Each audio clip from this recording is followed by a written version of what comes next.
Good morning guys. Good morning guys. ಇವತ್ತಿನ ವ್ಲಾಗ್ಗೆ ನಿಮಗೆಲ್ಲರಿಗೂ welcome. So morning ಇವಾಗ ಫ್ರೆಶ್ ಅಪ್ ಆಗಿದ್ದೀನಿ. ಸೊ ಇನ್ನು ಸ್ವಲ್ಪ ತಲೆ ಆಡಬೇಕು, ಪಾಪ ಮಲಗಿದ್ದಾಳೆ, ಅಷ್ಟರಲ್ಲಿ ತಲೆ ಆಡಿಸ್ಕೋಬೇಕು ನಾನು. ಸೊ ಇವತ್ತಿನ ವ್ಲಾಗ್ ಎಷ್ಟು ರೆಡಿ ಮಾಡ್ಕೊಳ್ಳೋಣ. ಸೊ ಗೈಸ್, ಇವತ್ತು ನನಗೆ ಸ್ವಲ್ಪ ಬ್ಯುಸಿ ಇರುತ್ತೆ ದಿನ, ಸ್ವಲ್ಪ ಅಲ್ಲ ಫುಲ್ ಬ್ಯುಸಿ ಇರುತ್ತೆ. ಬಿಕಾಸ್ ನಮ್ಮ ಮಮ್ಮಿ ಮನೇಲಿಲ್ಲ, ಮಮ್ಮಿ ಪಪ್ಪ ಇಬ್ಬರೂ ಇಲ್ಲ, ಈ ದೇವಸ್ಥಾನಕ್ಕೆ ಹೋಗಿದ್ದಾರೆ. ಅದಕ್ಕೋಸ್ಕರ ಇಬ್ಬರಿಗೂ ಹರ್ಷಿತಾಗೆ ನನಗೆ ಇಬ್ಬರಿಗೂ ಸಿಕ್ಕಾಪಟ್ಟೆ ಬ್ಯುಸಿ ಇರುತ್ತೆ ಇವತ್ತು ದಿನ. ಸೊ ಬ್ರೇಕ್ಫಾಸ್ಟ್, ಲಂಚ್, ಆಮೇಲೆ ಡಿನ್ನರ್ ಎಲ್ಲ ನಾವೇ ಮಾಡ್ಕೋಬೇಕು. ಮಮ್ಮಿ ಬರೋದು ನೈಟ್ 11-11:30 ಆಗುತ್ತೆ. ಅದಕ್ಕೋಸ್ಕರ ಅವ್ರು ಹೋಗಿರೋದು ಬಂದು ಓಂ ಶಕ್ತಿ ದೇವಸ್ಥಾನಕ್ಕೆ. ಸೊ ಇಲ್ಲಿ ಎಲ್ಲರೂ ಟ್ರಿಪ್ ಥರ ಕರ್ಕೊಂಡು ಹೋಗಿದ್ದಾರೆ, ಇಲ್ಲಿ ಮನೆ ಹತ್ರನೇ ಎಲ್ಲರೂ. ಸೊ ಎಲ್ಲರೂ ಹೋಗಿದ್ದಾರೆ. ಸೊ ಇವಾಗ ಫ್ರೆಶ್ ಅಪ್ ಆಗಿ ಇವತ್ತು ವರ್ಕ್ ಇದೆ. ಆ್ಯಕ್ಚುಲಿ ಹರ್ಷಿತಾಗಿ ಇವತ್ತು ವೀಕ್ ಆಫು, ಹಂಗಾಗಿ ಸ್ವಲ್ಪ ನಮಗೆ ಆರಾಮು. ಅದಿಲ್ಲ ಅಂತಂದರೆ ಸ್ವಲ್ಪ ಎಲ್ಲರಿಗೂ ಸ್ವಲ್ಪ ಪ್ರಾಬ್ಲಮ್ ಆಗ್ತಾಯಿತ್ತು. ಸೊ ಹರ್ಷಿತಾಗೆ ಸ್ವಲ್ಪ ಇವತ್ತು ವೀಕ್ ಆಫ್ ಆಗಿರೋದ್ರಿಂದ ಸ್ವಲ್ಪ ಪರವಾಗಿಲ್ಲ, ಆರಾಮಾಗಿದ್ದೀವಿ. ಸೊ ಎಲ್ಲ ಮನೆ ಹತ್ರ ಒಂದು ನಾಯಿ ಬಡ್ಕೊತಾ ಇರುತ್ತೆ. ಸೊ ಅದನ್ನ ಮನಸ್ಸಿಗೆ ಹಾಕ್ಕೋಬೇಡಿ ದಯವಿಟ್ಟು.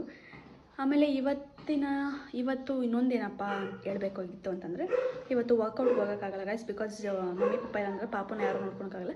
ಅದಕ್ಕೋಸ್ಕರ ಮನೆಯಲ್ಲೇ ಸ್ವಲ್ಪ ವಾರ್ಮಪ್ಪು, ವರ್ಕೌಟ್ ಅದೆಲ್ಲ ಮಾಡ್ಕೊತೀನಿ. ಸೊ ಗೈಸ್, ನನಗೊಂದು ಸ್ವಲ್ಪ ಸಣ್ಣ ಆಗಿದ್ದೀನಿ ಅಂತ, ಸಣ್ಣ ಅಂತಲ್ಲ, ಸ್ವಲ್ಪ ಓಕೆ ಇವಾಗ ಸ್ವಲ್ಪ ಮತ್ತೆ ನನ್ನ ಬ್ಯಾಕ್ ಓಲ್ಡ್ ಅನ್ನೋಗೆ ಹೋಗ್ತಾಯಿದ್ದೀನಿ ಅಂತ ಅನಿಸಿದೆ. ಸುಮ್ಮನೆ ಗೈಸ್ ಹೇಳಿದೆ. ಯಾಕೆಂದರೆ ಸೊ ಇವಾಗ ಮಿರಲ್ಲಿ ನೋಡ್ಕೊತಾ ಇದ್ದೆ, ಒಂದು ಸ್ವಲ್ಪ ನಾರ್ಮಲ್ ಫಸ್ಟ್ ಇದನ್ನೆಲ್ಲ ಆ ಥರ ಕಾಣಿಸ್ತೀನಿ. ಬಿಕಾಸ್ ಇವಾಗ ನೋಡ್ಬೋದು, ತೋರಿಸ್ತೀನಿ, ಇವಾಗ ಒಂದು ನಿಮಿಷ ತೋರಿಸ್ತೀನಿ. ಸೊ ನೋಡಿ guys, so I am sorry about the messy. So ಇದನ್ನೆಲ್ಲ ಕ್ಲೀನ್ ಮಾಡಬೇಕು ನೆಕ್ಸ್ಟ್. ಇವಾಗ ಕಮಿಂಗ್ ಸಂಡೇ, ಇವಾಗ ಅಂದರೆ ನಾಳೆ ನಾಡಿದ್ರಲ್ಲಿ ಮಾಡಬೇಕು. ಸೊ ನೋಡಿ ಗೈಸ್, ನನ್ನನ್ನು ನೋಡ್ಕೊತಾ ಇದ್ದೆ ಮಿರರಲ್ಲಿ. ಓಕೆ, ನಾನು ಸ್ವಲ್ಪ ಸಣ್ಣನೂ ಆಗಿದ್ದೀನಿ ಅಂತ ಅಂದ್ಕೊಂಡೆ. ಸೊ ಮಿರರ್ ಅಂತ ಇದ್ದೀನಿ. ಸೊ ಹೊಟ್ಟೆ ನೋಡಿ, ಒಂದು ಸ್ವಲ್ಪ ನೋಡಿ, ಇಷ್ಟು ಹೊಟ್ಟೆ ಇದೆ. ಸೊ ಇಷ್ಟಿಷ್ಟು ಹೊಟ್ಟೆ ಇದೆ. ಆ್ಯಕ್ಚುಲಿ ನನಗೆ ಹೊಟ್ಟೆ ಜಾಸ್ತಿ ಇದೆ ಏನೂ ಬಂದಿರಲಿಲ್ಲ. ಸ್ವಲ್ಪ ಅದೇ ಹೇಳ್ದಲ್ಲ, ಫ್ಯಾಟ್ ಸ್ವಲ್ಪ ಇತ್ತು. ಸೊ ಅದನ್ನು ಡೈಲಿ ಅದಕ್ಕೇ ವರ್ಕೌಟ್ ಮಾಡ್ತಾಯಿದ್ದೀನಿ. ಅಂದರೆ ಜಿಮ್ಗೆ ಹೋದಾಗ ಎಕ್ಸ್ಟ್ರಾ, ಇವಾಗ ನಾರ್ಮಲ್ ನಾವು ಇದು ಮಾಡ್ತೀವಲ್ಲ, ಏನಪ್ಪ ಅದು ಫ್ಲ್ಯಾಶ್ ಬರ್ತಾಯಿದೆ, ಅಲ್ಲಿ ಆಫ್ ಡೋರ್ ಕ್ಲೋಸ್ ಮಾಡಿಬಿಡ್ತೀನಿ, ಬೆಳಕು ಜಾಸ್ತಿ ಬರ್ತಾಯಿದೆ ಇಲ್ಲಿ. ಸೊ ನಾವು ಡೈಲಿ ವಾರ್ಮಪ್ ಮಾಡ್ತೀವಲ್ವ, ಆವಾಗ ನಾನು ಜಸ್ಟ್ ಅದಕ್ಕೇ ಸೈಡ್ ಇದು ಫ್ಯಾಟ್ಸ್ಗಂತಲೇ ಸ್ವಲ್ಪ ಜಾಸ್ತಿ ಹಿಂಗೆ ಬೆಂಡ್ ಆಗೋದು, ಇಲ್ಲಿ ಸೈಡ್ ಫ್ಯಾಟ್ ಬರ್ನ್ ಆಗಬೇಕು ಅಂತೇಳಿ. ಸೊ ಹಿಂಗೆಲ್ಲ ಲೆಗ್ ರೈಸ್ ಮಾಡೋದು, ಫ್ರಂಟ್ ಲೆಗ್ ರೈಸ್ ಮಾಡೋದು, ಸೊ ಅದನ್ನೆಲ್ಲ ಸ್ವಲ್ಪ ಮಾಡ್ಕೊಂಡು ಮ್ಯಾನೇಜ್ ಮಾಡ್ತಾಯಿದ್ದೀನಿ. Okay, not bad, I am good. Okay guys, ಬ್ರೇಕ್ಫಾಸ್ಟ್ಗೆ ಇವಾಗ ದೋಸೆ ಮಾಡೋಣ ಅಂತ ಅಂದ್ಕೊಂಡಿದ್ದೀನಿ. ಸೊ ದೋಸೆ ಆಲ್ರೆಡಿ ಹಿಟ್ಟು ರುಬ್ಸ್ಕೊಂಡು ಬಂದು ಇಟ್ಟಿದೆ, ಮಮ್ಮಿ ರುಬ್ಸ್ಕೊಂಡ್ಬಂದು ಇಟ್ಟಿದ್ದಾರೆ. ನಾನು ಫ್ರೆಶ್ ಅಪ್ ಎಲ್ಲ ಆಗಿದೆ. ಸೊ ಹರ್ಷಿತಾಗೆ ಚಟ್ನಿ ಮಾಡು ಅಂತ ಹೇಳಿದ್ದೆ, ಮೇ ಬಿ ಮಾಡಿರ್ಬೋದು. ಪಾಪುನ ಮಲಗಿಸಿದ್ದೀನಿ, ಸ್ವಲ್ಪ ಕೂದಲು ಹಾರಬೇಕು. ಸೊ ನನಗೆ ನಂದು ನ್ಯಾಚುರಲ್ ಕೂದಲು ಇದು. ಎವ್ರಿ ಟೈಮ್ ನಾನು ನ್ಯಾಚುರಲ್ ಆಗಿರುತ್ತೆ, ಜಾಸ್ತಿ ತಲೆ ಬಾಚ ನಾನು ತೋರಿಸೋವಾಗೆಲ್ಲ ವಿಡಿಯೋಗೆ. ಸೊ ಇದು ಬಂದು ಜಾಸ್ತಿ ರಿಂಕಲ್ ನಂದಿರೋದು. ಫಸ್ಟ್ ಸ್ಟಾರ್ಟಿಂಗಲ್ಲಿ ಈ ಥರ ಇರುತ್ತೆ, ತಲೆಗೆ ಸ್ನಾನ ಮಾಡಿದ ತಕ್ಷಣ ಈ ಥರ ಫುಲ್ ರಿಂಕಲ್ ಥರ ಇರುತ್ತೆ. ಅದಾದಮೇಲೆ ನಮಗೆ ತಲೆ ಚಿಕ್ಕೆಲ್ಲ ನೀಟಾಗಿ ಬಿಡಿಸಿದ್ಮೇಲೆ ಆಮೇಲೆ ಒಂದು ಸ್ವಲ್ಪ ಸ್ಟ್ರೈಟ್ ಥರ ಆಗಿಬಿಡುತ್ತೆ. ಸೊ ಒಂಥರ ಡಿಫ್ರೆಂಟ್ ವಿಚಿತ್ರವಾದ ಕೂದಲು ನಂದು. ಸೊ ಇವಾಗ ಕೆಳಗಡೆ ಹೋಗಿ ಬ್ರೇಕ್ಫಾಸ್ಟ್ ಮಾಡೋಣ. ಸೊ ಇವತ್ತಿನ ದಿನ ಯಾವ ಥರ ಇರುತ್ತೆ ಅಂತ ನಾನು ಸ್ವಲ್ಪ ಕ್ಯಾಪ್ಚರ್ ಮಾಡ್ತೀನಿ. ಸೊ ನಿಮಗೆ ವಿಡಿಯೋ ಇಷ್ಟ ಆಗಿದ್ರೆ ಲೈಕ್ ಮಾತಾಡ್ಬಿಡಿ. ಹಾಗೆ ನಿಮ್ಮ ಫ್ರೆಂಡ್ಸ್ ಆ್ಯಂಡ್ ಫ್ಯಾಮಿಲಿ ಜೊತೆ ಶೇರ್ ಮಾಡಿ. ಇನ್ನೂ ಜಾಸ್ತಿ ಹೊತ್ತು ನಾನು ಇಲ್ಲೇ ಮಾತಾಡ್ಕೊಂಡಿದ್ದರೆ ನಮ್ಮ ಟೀಮ್ ಲೀಡರು ಕಾಲ್ ಆಗ್ತಾಳೆ. ಸೊ ನಾವು ಕೆಳಗಡೆ ಹೋಗಿ ಕೆಲಸ ಸ್ಟಾರ್ಟ್ ಮಾಡೋಣ ಬನ್ನಿ. ಇವತ್ತಿನ ದಿನ ಅಲ್ಲಿ ಯಾವ ಥರ ಹೋಗುತ್ತೆ ಅಂತ ನೋಡ್ತೀನಿ. ಬನ್ನಿ ಬಾಯ್. ಬನ್ನಿ. ಬ್ರೇಕ್ಫಾಸ್ಟ್ಗೆ ದೋಸೆ ಮತ್ತು ಚಟ್ನಿ ಮಾಡ್ಕೊಂಡಿದ್ವಿ. ಸ್ವಲ್ಪ ಬೇರೆ ಸಾಂಬಾರೇನು ಮಾಡ್ಕೊಂಡಿಲ್ಲ, ದೋಸೆ ಮಾಡಿದ್ವಿ ಬ್ರೇಕ್ಫಾಸ್ಟ್ಗೆ. ಚಿನ್ನಮ್ಮ ಇಸ್ ಪ್ಲೇಯಿಂಗ್. ಬಟ್ಟೆಗೆ ಇಡು ಅಂತ ಹರ್ಷಿತಾಗ ಹೇಳಿದ್ರೆ ನಿನ್ನೆ ಎಷ್ಟು ದಪ್ಪ ಹೆಂಗಿಟ್ಟವಳೆ ನೋಡಿ ಗೈಸ್ ಪಾಪುನ. ಇವಾಗ ಇವಳು ಯಾಕೆ ಇಲ್ಲಿ ಆರಾಮಾಗಿ ಆಟ ಆಡ್ತಾ ಇದ್ದಾಳೆ ಅಂದರೆ, ಇಲ್ಲಿ ಕೆಳಗಡೆ ಎಲ್ಲೋದ ಲಕ್ಕಿ ಎಲ್ಲಿದ್ಯಾ? ಇಲ್ಲಿ ಲಕ್ಕಿ ಆಟ ಆಡ್ತಾ ಇದ್ದ ಗೈಸ್ ಇಷ್ಟೊತ್ತು ಕೆಳಗಡೆ ನೋಡಿ. ಈ ಥರ ಅವ್ನ ಕೆಳಗಡೆ ಕುತ್ಕೊಂಡು ಆಟ ಆಡ್ಸೋದು ಅವಳನ್ನ. ಸೊ ಇವಳು ಕುತ್ಕೊಂಡು ಇಲ್ಲೇ ಅವನ್ನ ನೋಡ್ಕೊಂಡು ಆಟ ಆಡೋದು. ಏನು ಸೆಂಟಿಮೆಂಟ್ ಇವ್ರಿಬ್ಬರು ಜನ, ಏನು ಸೆಂಟಿಮೆಂಟು. ಚಿನ್ನಮ್ಮ ಏನಿದು? ಇದು ನಾನು ಕಚ್ಚಿದ್ದು ಗೈಸ್. ನಾನು ತಿಂತಾಯಿದ್ದೆ ಸುಮ್ಮನೆ, ಅವಳಿಗೆ ಏನು ಕಚ್ಚಕ್ಕೆ ಬರಲ್ಲಲ್ವ. ಸೊ ತಿಂತಾಯಿದ್ದೆ ಹಂಗೇ, ಕೆಲಸ ಮಾಡ್ಕೊಂಡ್ಬಿಟ್ಟು ಬ್ರೇಕ್ಫಾಸ್ಟ್ ತಿಂತಾಯಿದ್ದೀನಿ. ಸೊ ಪಾಪು ಆಟ ಆಡ್ಕೊಂಡಿದ್ದಾಳೆ. ಸೊ ನೋಡಿ ಇಲ್ಲಿ,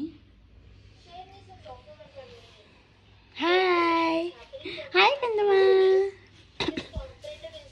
ಹಾಯ್.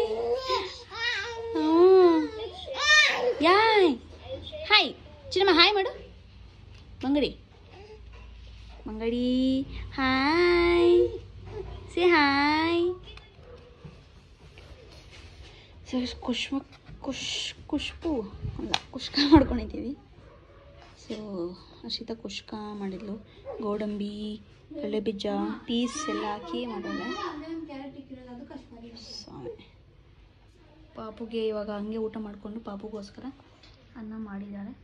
ಪಾಪನ ತಿನ್ನಿಸ್ಕೊಂಡು ಹಂಗೆ ತಿಂತಾ ಇದ್ದಾಳೆ ಹರ್ಷಿತನೂ. ನಾನು ಇಲ್ಲಿ ಕೆಲಸ ಮಾಡಿಕೊಂಡು ತಿನ್ಕೊಂಡು ಎಲ್ಲ ಸರ್ಕಸ್ ಮಾಡ್ತಾಯಿದ್ದೀವಿ. ಲಕ್ಕಿ ಪಾಪುಗೆ ತಿನ್ಸೋಕ್ಕೆ ಅವನು ತಿನ್ಬೇಕಂತ ಅವನು. ಇತ್ತೀಚೆಗೆಂತೂ ಪಾಪುಗೆ ಡಿಫ್ರೆಂಟಾಗಿ ಏನು ಮಾಡಿಕೊಟ್ರು ನಮ್ಮ ಪ್ಲೇಟಲ್ಲಿ ಏನಿರುತ್ತೆ ಅಂತಲೇ ನೋಡ್ಕೊಂಡಿರ್ತಾಳೆ. ಅದಕ್ಕೋಸ್ಕರ ನಾವು ಈ ಥರ ಟ್ರೆಕ್ ಮಾಡ್ತೀವಿ. ನಾವು ತಿನ್ನೋ ಟೈಮಲ್ಲಿ ಅವಳಿಗೂ ಪ್ಲೇಟಲ್ಲಿ ಹಾಕೊಬಂದು ಕೊಟ್ಟಿರ್ತೀನಿ. ಸೊ ನಾವು ತಿಂತ ನಮ್ಮ ಪ್ಲೇಟಲ್ಲಿ ಇರೋದನ್ನೇ ತಿತ್ಕೊಟ್ಟಿರೋ ಥರ ತಿನ್ನಿಸ್ತಾ ಇರ್ತೀನಿ. ನಾನು ಸ್ಪೂನಲ್ಲಿ ತಿಂತೀನಿ. ಅದಕ್ಕೋಸ್ಕರ ನಂದು ಖಾರ ಇರುತ್ತಲ್ಲ, ಉಪ್ಪು ಖಾರ ಎಲ್ಲ ಇರುತ್ತಲ್ಲ, ಪಾಪುಗೆ ಇನ್ನೂ ಸಾಲ್ಟು ಅದೆಲ್ಲ ಏನೂ ಹಾಕೋದಿಲ್ಲ. ನಾವು ಈ ಥರ ತಿಂತ ಸ್ವಲ್ಪ ಎತ್ಕೊಟ್ರೆ ಆವಾಗ ಸ್ವಲ್ಪ ತಿಂತಲ್ಲಿ ಆಟಾಡ್ಕೊಂಡು, ಇಲ್ಲ ಅಂತಂದರೆ ಹುಡುಗಿನೇ 1 ಗಂಟೆ ಆಗುತ್ತೆ ತಿನ್ನೋದು. ವರ್ಕಿಂಗ್ ಮಾಮ್ಸ್ ಈ ಥರ ಏನಾದರೂ ಐಡಿಯಾಸು ಟ್ರಿಕ್ಸ್ ಯೂಸ್ ಮಾಡ್ಕೊಂಡ್ರೆ ಗೈಸ್, ಇಲ್ಲ ಅಂತಂದರೆ ದಿನ ಪೂರ್ತಿ ಇವ್ರಿಗೆ ತಿನ್ನೋದು ತೊಳೆಯೋದೆಲ್ಲ ಕಳೆದೇ ಹೋಗ್ಬಿಡುತ್ತೆ ಗೈಸ್. ನಾನಂತೂ ಎರಡೂ ಬ್ಯಾಲೆನ್ಸ್ ಮಾಡೋಕ್ಕೆ ಟ್ರೈ ಮಾಡ್ತೀನಿ. ಅವಳಿಗೂ ಟೈಮ್ ಕೊಟ್ಕೊಂಡು ವರ್ಕ್ ಮಾಡಿಕೊಂಡು ವಿಡಿಯೋಸ್ ಎಡಿಟ್ ಮಾಡಿಕೊಂಡು.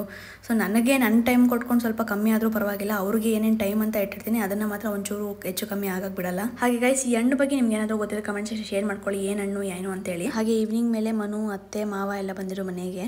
ಹಾಗೆ ಅತ್ತೆ ಸ್ವಲ್ಪ ಹೊರಗಡೆ ಶಾಪಿಂಗ್ ಮಾಡಬೇಕು ಅಂತ ಹೇಳಿದ್ರು. ಹಂಗೆ ಹೊರಗಡೆ ಕರ್ಕೊಂಡು ಹೋಗಿದ್ವಿ, ಸ್ಯಾರಿ ಶಾಪಿಂಗ್ ಮಾಡಬೇಕು ಅಂತ ಹೇಳಿದ್ರು. ಅದಕ್ಕೋಸ್ಕರ ನಾವು ಕಾರಲ್ಲಿ ಹೋಗಿಲ್ಲ, ಬೈಕಲ್ಲೇ ಎತ್ತಾಕೊಂಡೋದೇನೆ ಮತ್ತೂ.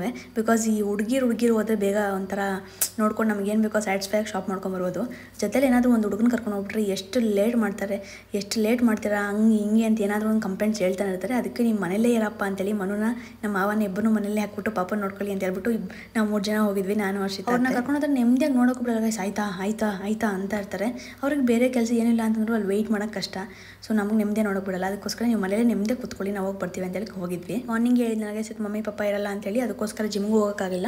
ಮನೇಲೇ ಎಷ್ಟಾಗುತ್ತೋ ಅಷ್ಟು ವರ್ಕೌಟ್ನ ಮಾಡಿದೆ. ಹಾಗೆ ನೈಟ್ಗೆ ಏನು ಸಾಂಬಾರು ಇಲ್ಲ, ಏನು ಮಾಡ್ಕೊಳೋದು ಅಂತ ಪ್ಲಾನ್ ಮಾಡ್ತಿದ್ದಾಗ ಇದಕ್ಕೊಂದು ಕ್ವಿಕ್ಕಾಗಿ ಸಾಂಬಾರು ಮಾಡ್ಕೊಳ ಅಂತೇಳಿ ಮಾಡಿದ್ವಿ. ಇದು ಒಣಗಿದ ಅವರೆಕಾಳಲ್ಲಿ ಮಾಡೋದು, ಹುರಿದವರೆಕಾಳು ಹುಳಿ ಅಂತ ನಮ್ಮ ಕಡೆ ಅಂತಾರೆ. ನೀವೇನಾದರೂ ಹೆಸರಿಟ್ಕೋಬೋದು ಇದಕ್ಕೆ. ಹುರಿದವರೆಕಾಳು ಹುಳಿ ಸಾಂಬಾರು ಅಂತ ಅನ್ಕೊಬೋದು. ಸೊ ಇದನ್ನ ಹೆಂಗೆ ಅಂದರೆ ಒಂದು ನಾರ್ಮಲ್ ಅದೇ ಹಸಿಕಾಯಿ ಹುರಿದು ಬರುತ್ತಲ್ಲ, ಅದನ್ನು ಒಣಗಿಸಿ ಇದು ಮಾಡಿಟ್ಟಿರ್ತಾರೆ. ಸೊ ಅದಕ್ಕೆ ನಾವೇನು ಮಾಡಬೇಕಂದ್ರೆ ಫಸ್ಟು ಒಂದು ಪ್ಯಾನ್ಗೆ ಹಾಕೊಂಡು ಅದನ್ನು ನೀಟಾಗಿ ಹುರ್ಕೋಬೇಕು. ಅದಾದಮೇಲೆ ಒಂದು ಸ್ವಲ್ಪ ಬಿಸಿನೀರು ಕಾಯಿಸ್ಕೊಂಡು ಸ್ವಲ್ಪ ಅದಕ್ಕೆ ಹುಣಸೆಹಣ್ಣು ಹಾಕಿ ನೆನೆಸಿಟ್ಕೊಂಡು, ಅದಾದಮೇಲೆ ಸಾಂಬಾರು ತಪ್ಪಲೆ ತೊಗೊಂಡು ಒಂದು ಸ್ವಲ್ಪ ಆಯಿಲು, ಸಾಸಿವೆ, ಆಮೇಲೆ ಸ್ವಲ್ಪ ಕರಿವೇ ಸೊಪ್ಪು, ಆಮೇಲೆ ಇದು ಬೆಳ್ಳುಳ್ಳಿ ಬರುತ್ತಲ್ಲ ಅದನ್ನು ಸ್ವಲ್ಪ ಬಜ್ಜಿ ಮಾಡ್ಕೋಬೇಕು. ಬಜ್ಜಿ ಅಂದರೆ ಜಜ್ಕೋಬೇಕು ನೀಟಾಗಿ. ಸೊ ಅದನ್ನು ಜಜ್ಜಿಟ್ಕೊಂಡಿರೋದು ಅದನ್ನು ಎಲ್ಲ ನೀಟಾಗಿ ಅದು ಪಟ ಅಂತ ಇರುತ್ತಲ್ಲ, ಅದಕ್ಕೋಸ್ಕರ ಫುಲ್ಲು ಕಮ್ಮಿಯಲ್ಲಿ ಇಟ್ಬಿಟ್ಟು ಸಿಮ್ಮಲ್ಲಿ ಇಟ್ಬಿಟ್ಟು ಅದ್ಮೇಲೆ ಒಂದು ಪ್ಲೇಟ್ ಮುಚ್ಚಿಬಿಟ್ರೆ ಏನು ಆ ಥರ ಎಲ್ಲ ಹಾರಕ್ಕೆ ಬರಲ್ಲ. ಇಲ್ಲಾಂದರೆ ನಮ್ಮೇಲೆ ಜಾಸ್ತಿ ನಿಗರಾಡ್ತಾ ಇರುತ್ತೆ ಗೈಸ್. ಅದು ಏನು ಹೇಳ್ದೆ ಹೇಳಿ, ಎಣ್ಣೆ ಹಾಕಿದಾಗ ಸಾಸಿವೆ ಆಮೇಲೆ ಕರಿವೇ ಸೊಪ್ಪು ಜಾಸ್ತಿ ನಿಗರಾಡ್ತಾ ಇರುತ್ತೆ. ಅದಕ್ಕೋಸ್ಕರ ಪ್ಲೇಟ್ ಮುಚ್ಚಿಬಿಡಿ, ಅವಾಗಲ್ಲೇ ಬಾಯಿ ಮುಚ್ಕೊಂಡು ಸುಮ್ಮನೆ ಇರುತ್ತೆ. ಅದಾದಮೇಲೆ ಒಂದು ಸ್ವಲ್ಪ ಈರುಳ್ಳಿ, ನಾರ್ಮಲ್ 1 ಈರುಳ್ಳಿ 1 ಟೊಮೊಟೊನ ಹಾಕೊಂಡು ಸ್ವಲ್ಪ ನೀಟಾಗಿ ಅದು ಸ್ವಲ್ಪ ಮ್ಯಾಶ್ ಆಗಬೇಕು, ಮೆತ್ತಗಾಗಬೇಕು, ಅಲ್ಲಿ ತನಕ ನೀಟಾಗಿ ಬಾಯ್ಲ್ ಮಾಡ್ಕೊಳ್ಳಿ. ಅದು ಬಾಯ್ಲ್ ಆಗೋಷ್ಟೊತ್ತಿಗೆ ನಾವಿಲ್ಲಿ ಹುಣಸೆಹಣ್ಣು ನೆನೆಸಿಟ್ಟಿದ್ದಲ್ಲ, ಆ ಹುಣಸೆಹಣ್ಣು ನೀರಿಗೆ ಸಾಂಬಾರು ಪೌಡ್ರ್ ಅಂತ ನಾರ್ಮಲ್ ಸಿಗುತ್ತಲ್ಲ ಮನೇಲೆಲ್ಲ ಮಾಡ್ತಾರಲ್ಲ, ಈ ಬೇಳೆ ಸಾಂಬಾರ್ಗಾಗಿರ್ಬೋದು, ಬೇರೆ ಕಾಳು ಸಾಂಬಾರಿಗೆಲ್ಲ ಹಾಕ್ತಾರೆ. ಸಾಂಬಾರು ಪೌಡ್ರನ್ನ ನೀವು 1 ಸ್ಪೂನು, ನಿಮ್ಗೆ ಸಾಂಬಾರು ಕ್ವಾಂಟಿಟಿ ಎಷ್ಟು ಬೇಕೋ ಅಷ್ಟು 1 ಸ್ಪೂನು ಇಲ್ಲ 1.5 ಸ್ಪೂನು ಮಾಡ್ಕೊಂಡು ಹಾಕ್ಕೊಳ್ಳಿ. ಆಮೇಲೆ ನಮ್ಮ ಕೈಗಳನ್ನ ಶುದ್ಧವಾಗಿ ತೊಳ್ಕೊಂಡು ನೀಟಾಗಿ ಇದು ಸಾಂಬಾರು ನೆನೆಸಿಟ್ಟಿದ್ದಲ್ಲ ಹುಣಸೆಹಣ್ಣ ಅದನ್ನು ನೀಟಾಗಿ ಕಿವುಚ್ಕೊಳ್ಳಿ. ಎಲ್ಲ ನೀಟಾಗಿ ಹುಣಸೆಹಣ್ಣು ಸಿಪ್ಪೆ ಅದನ್ನೆಲ್ಲ ತೆಗೆದು ಔಟ್ಸೈಡ್ ಹಾಕಿ ಅದ್ರದ್ದು ಪಲ್ಪ್ ಏನಿರುತ್ತೆ ಅದನ್ನೆಲ್ಲ ಎಕ್ಸ್ಟ್ರಾಕ್ಟ್ ಮಾಡ್ಕೊಳ್ಳಿ. ಅದಾದಮೇಲೆ ಇಲ್ಲಿ ಒಗ್ಗರಣೆನೂ ಅಷ್ಟೇ ನಾರ್ಮಲಾಗಿ ಬೆಂದಿರುತ್ತೆ, ಈರುಳ್ಳಿ ಆಮೇಲೆ ಟೊಮೊಟೊ ಎಲ್ಲ ಬೆಂದಿರುತ್ತೆ. ಅದನ್ನು ಏನು ಫಿಲ್ಟರ್ ಮಾಡಿ ಇಟ್ಕೊಂಡಿರ್ತೀವಲ್ಲ ಹುಣಸೆಹಣ್ಣು ಹೊಟ್ಟೆಲ್ಲ ತೆಗೆದು ಆ ಹುಣಸೆಹಣ್ಣು ರಸನ ಇದಕ್ಕೆ ಆ್ಯಡ್ ಮಾಡ್ಕೊಳ್ಳಿ. ಸೊ ಗೈಸ್ ಇದು ಒಂಥರ ಉಳ್ಳಗಿರುತ್ತೆ, ತಿಂತಾ ಇದ್ರೆ ಮಾತ್ರ ನೀವೆಲ್ಲಾದರೂ ಟ್ರಿಪ್ ಹೋಗಿ ಬಂದಾಗ, ಅಕೇಶನ್ಸ್ಗೆಲ್ಲಾದರೂ ಹೊರಗಡೆ ಹೋಗಿ ಬಂದಾಗ ಬಾಯೆಲ್ಲ ಕೆಟ್ಟೋಗಿರುತ್ತಲ್ಲ, ಅವಾಗ ಈ ಸಾಂಬಾರನ್ನ ಮಾಡ್ಕೊಳ್ತೀನಿ, ನಿಜವಾಗ್ಲೂ ಸಿಕ್ಕಾಬಡೆ ಟೇಸ್ಟಿಯಾಗಿರುತ್ತೆ.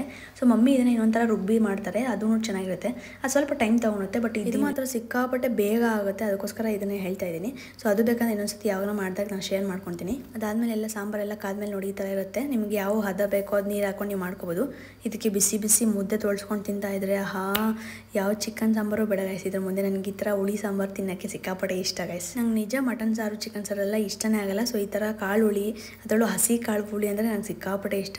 ಸೊ ಈ ಥರ ಒಣಗಿದ ಕಾಳಿಗಿಂತ ಹಸಿ ಕಾಳು ಅಂದರೆ ಇನ್ನೂ ಇಷ್ಟಪಡ್ತೀನಿ. ನೈಟ್ ಡಿನ್ನರ್ಗೆ ಬಿಸಿ ಮುದ್ದೆ ಸಾಂಬಾರನ್ನ ತಿಂದು ಡಿನ್ನರ್ಗೆ ಮುಗಿಸ್ದೆ. ಹಾಗೆ ಇವತ್ತಿನ ಚಾಲೆಂಜಸ್ ಎಲ್ಲನೂ ಕಂಪ್ಲೀಟ್ ಮಾಡಿದ್ದೀನಿ, ಯಾವುದು ಮಿಸ್ ಮಾಡಿ. ಮತ್ತೆ ನಾಳೆ ಹೊಸ ವ್ಲಾಗ್ ಒಂದಿಗೆ ಸಿಗುವ. ಅಲ್ಲಿ ತನಕ stay tune, take care, lots of love, bye.